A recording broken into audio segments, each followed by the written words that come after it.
جب ہم تمام اہل اسلام غسل سے فارغ ہوں، تجہیز و تکفین سے فارغ ہوں، اور جب میت والے گھر میں ہم پہنچیں تو آداب تعزیت کیا ہونا چاہیے؟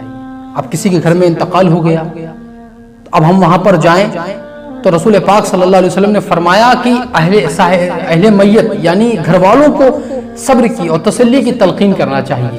وہاں بیٹھ کر دنیاوی خرافات، حفوات، دنیاوی لعب اور باتوں میں مشغول نہیں رہنا چاہیے۔ وہاں بیٹھ کر اچھی باتیں کرو، ان کو تسلی دو، ان کو صبر کی تلقین کرو، اور ہو سکے تو تسبیح پڑھیں، کلمات پڑھیں، سورہ بقرہ، سورہ یاسین کی تلاوت کریں اور میت کے لیے ایصال ثواب کرتے رہیں۔ وہ دنیاوی باتوں سے پرہیز و اجتناب لازم ہے ایسے موقع پر۔ جب جنازہ گھر سے چلے اس کو کفن دے دیا جائے، اب ضروری ہے کہ آپ جنازے کے پیچھے پیچھے چلیں، اور جنازہ گاؤں یا شہر کی جامع مسجد یا بڑے میدان میں ہونی چاہیے۔ جب جنازہ وہاں پہنچ جائے تو اب اللہ کے نبی صلی اللہ علیہ وسلم نے فرمایا حدیث میں کہ جس جنازے میں 3 صفیں لگ جائیں تو اس پر جنت واجب ہو جاتی ہے۔ 3 صفوں کا لگ جانا جنت کو واجب کر دیتا ہے۔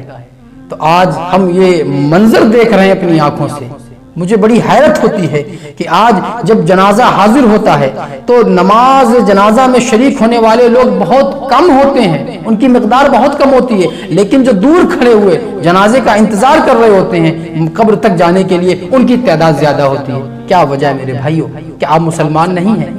کیا طہارت سے آپ عاری ہیں؟ کیا پاکی سے آپ دور ہیں؟ جبکہ اللہ کے نبی نے فرمایا الطہور نصف الایمان وتملأ المیزان، پاکی آدھا ایمان ہے۔ لہٰذا اگر آپ نماز جنازہ میں شریک نہیں ہو رہے ہیں، نماز جنازہ میں شرکت آپ کی نہیں ہو رہی ہے، تو 2 باتیں ہو سکتی ہیں، یا آپ مسلمان نہیں یا آپ پاک نہیں۔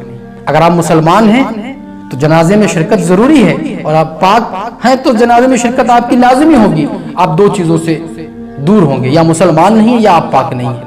آپ اپنے اندر ٹٹولو اپنے آپ کو، کیسے مسلمان ہیں آپ؟ جنازہ کی نماز ہو رہی ہے اور آپ ثواب سے محروم ہیں۔ حضور پاک صلی اللہ علیہ وسلم نے فرمایا کہ جس نے نماز جنازہ میں شرکت کی اور تدفین میت تک وہ حاضر رہا تو اس کو 2 قیرات کے برابر ثواب دیا جائے گا، یعنی 2 احد پہاڑ کے برابر اس کو ثواب ملتا ہے۔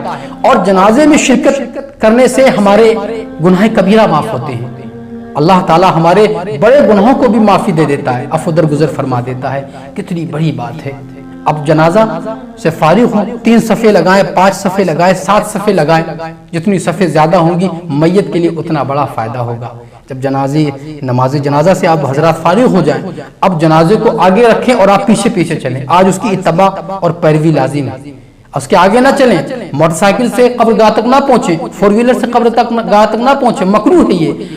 آپ جب اس کو لے کے چلیں تو پیدل چلیں، اس کے پیچھے پیچھے چلیں، جدھر سے جنازہ گزرے اس کی اتباع کریں۔ اور جب واپس آئیں تو آپ جہاز سے آ جائیں، ریل گاڑی سے آ جائیں، کوئی قباحت نہیں ہے، لیکن جب اس کو قبرگاہ تک لے کے جائیں تو اس کے پیچھے پیچھے چلنا لازم ہے۔ یہ ہمارے نبی کا طریقہ ہے۔ اللہ کے نبی صلی اللہ علیہ وسلم جنازے کے ساتھ چلتے تھے اور جنازے کے پیچھے چلتے تھے، لہٰذا ہمیں بھی یہ کام کرنا چاہیے۔